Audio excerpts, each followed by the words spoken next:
Episode 21. Mimpi buruk. David berteriak memanggil Stella berkali-kali. Stella, jangan pergi sayang. Stella. David membuka matanya. Napasnya terengah-engah seperti habis lari maraton. Keringat bercucuran di dahinya. Ya Tuhan. Ternyata hanya mimpi, ucap. David menyeka keringat di dahi. Dia melihat sekeliling, ternyata dia berada di kamar apartemen. David ingat setelah pulang dari kantor, dia membaringkan tubuhnya karena kelelahan. Tiba-tiba ponselnya disaku berdering. Pria itu melihat hanya nomor tidak dikenal di layar. Akhirnya David mengabaikan panggilan itu. Stella. Kumam David. Dia teringat akan kekasihnya yang dari siang tidak menghubunginya. Setelah panggilan itu, berhenti David mencoba menghubungi Stella. Tapi nomornya tidak aktif. Aku akan ke mansion saja untuk memastikan keberadaan Stella. Akhirnya David memutuskan untuk pergi ke mansion. Pria itu mengambil kunci mobil di atas nakas dan segera keluar dari apartemen. Saat berada di basement dan akan masuk ke dalam mobil, dia dikejutkan dengan pemandangan di depannya. Dia melihat Amanda keluar dari sebuah mobil dan membawa koper besar. Apa dia akan tinggal di sini? Gumam David. Pria itu segera masuk ke mobil dan melajukannya dengan kecepatan sedang menuju mansion. Di sisi lain, Amanda melihat ponselnya dan menelepon seseorang. Tapi panggilan itu tidak diangkatnya sama sekali. Sial. Kenapa David tidak mengangkat teleponku? Seharusnya malam ini aku berhasil masuk ke dalam apartemennya dan bercinta dengannya. Kalau aku berhasil tidur dengannya, pasti dia tidak akan bisa menolakku. Tapi ini dia kemana? Gerutu Amanda. Dia mengambil sebuah kunci kartu di dalam tas kecil yang dipakainya. Dengan menempelkan kartu itu, dia membuka sebuah pintu apartemen dan memasukinya. Demi David, aku rela menyewa apartemen yang mahal ini agar bisa selalu berada di dekatnya. Lebih baik aku segera mandi dan mendatangi apartemen sebelah, ucap Amanda, tertawa. Sedangkan David yang sudah berada di depan mansion kemudian keluar dari dalam mobil. Para penjaga membukakan pintu utama karena mereka sudah mengenal baik siapa pria itu. David langsung masuk ke ruang keluarga karena Stephen dan yang lain sedang berada di sana. Halo Dad, selamat malam semua. Sapa David. Stephen tersenyum melihat siapa yang telah datang. Wah nak David. Sayang sekali Stella sedang pergi menginap di rumah Opa Richard, seru. Carol, Stella di kota Seattle? Tanya David penasaran. Iya. Tadi sore setelah dari salon dia langsung berpamitan bersama Ara untuk menginap beberapa hari di sana, ucap Alea. David tidak mendapatkan kabar dari Stella sama sekali. Apa aku boleh menyusul ke Seattle, Mam? Dad, tanya David yang sudah mengganti panggilannya ke Alea dan Stephen. Ya terserah kamu saja. Apa kalian sedang ada masalah? Tanya Stephen. Tidak. Kami baik-baik saja kok.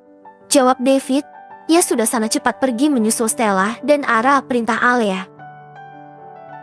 David pun mengangguk dan berpamitan kepada Kamer, calon mertuanya itu. Di dalam mobil, David menelepon Stella berkali-kali tapi hanya jawaban operator saja. Sebenarnya ada apa denganmu sayang? Gumam David. Lalu dia mendial nomor Marco. Halo bos, Marco coba suruh anak buahmu untuk menyelidiki Amanda. Tadi melihat dia berada di gedung apartemen yang sama denganku. Sebenarnya apa motif dia kembali lagi setelah 10 tahun lamanya?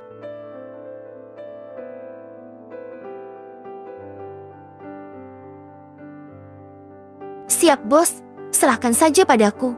Tak, David mematikan panggilannya. Dia harus cepat sampai Seattle agar bisa menemui kekasihnya itu.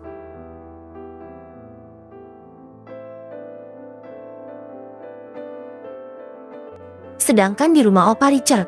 Apa kamu masih kesal dengan David sayang? Tanya Omar Beca pada Stella. Memangnya apa yang telah dilakukannya kepadamu? Opa Richard menambahkan pertanyaan. Tidak ada apa-apa Oma Opa. Ini hanya masalah anak muda. Aku pasti bisa mengatasinya, jawab Stella.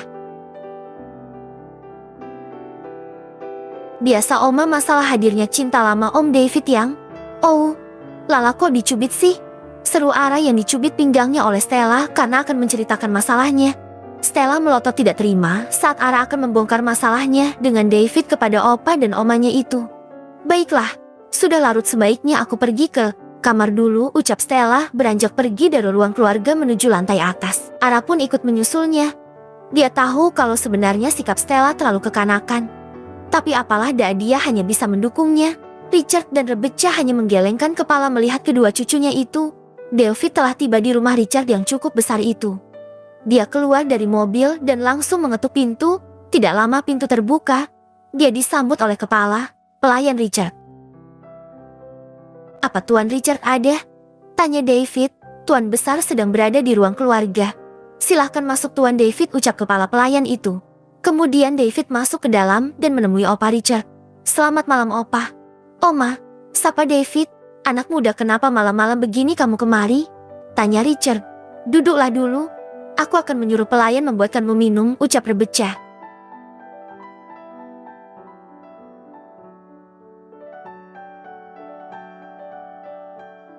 Kemudian David duduk di depan Richard. Dia pun mengutarakan keinginannya untuk bertemu dengan Stella karena tiba-tiba kekasihnya itu tidak dapat dihubungi. "Saya tidak tahu Opa, kenapa dia menghindar dari saya," ucap David.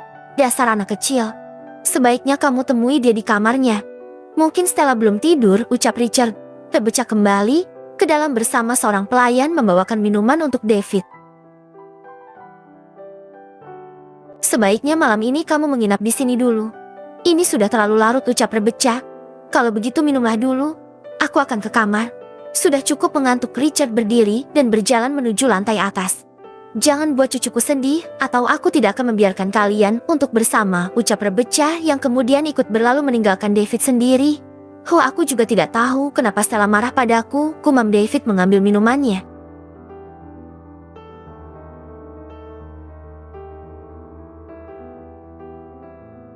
David mengetuk pintu kamar Stella setelah diberitahu oleh pelayan letak kamar yang ditempatinya. Ara membuka pintu itu dan hampir berteriak karena melihat David di luar kamar. "Jangan berteriak. Aku hanya ingin bertemu dengan kekasihku," ucap David. "Tapi Stella sudah tidur," jawab Ara. "Izinkan aku menemuinya." "Mohon David." Akhirnya karena tidak tega, Ara membiarkan David masuk ke dalam kamar. "Aku akan keluar dulu," pamit Ara.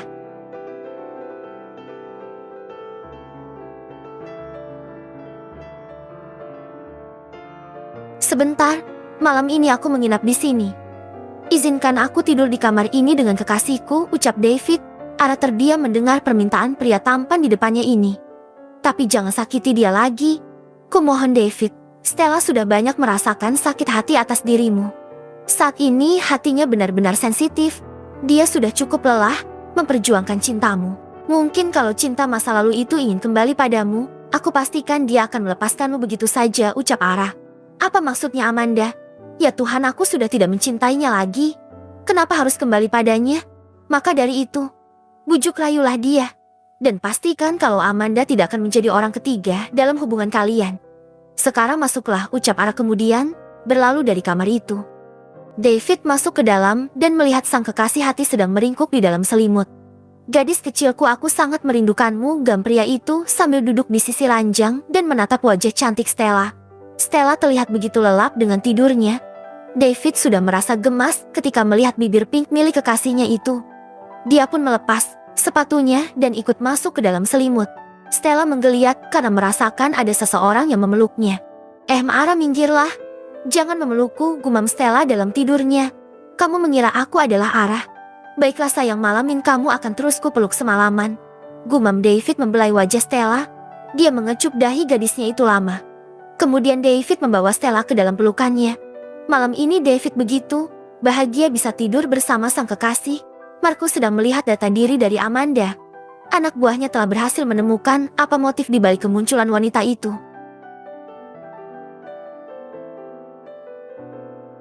Dasar wanita jalang. Apa dia kira David sama dengan orang-orang yang telah dia kelabui itu? "CKC, jangan harap bisa mengusik si bos," ucap Marco.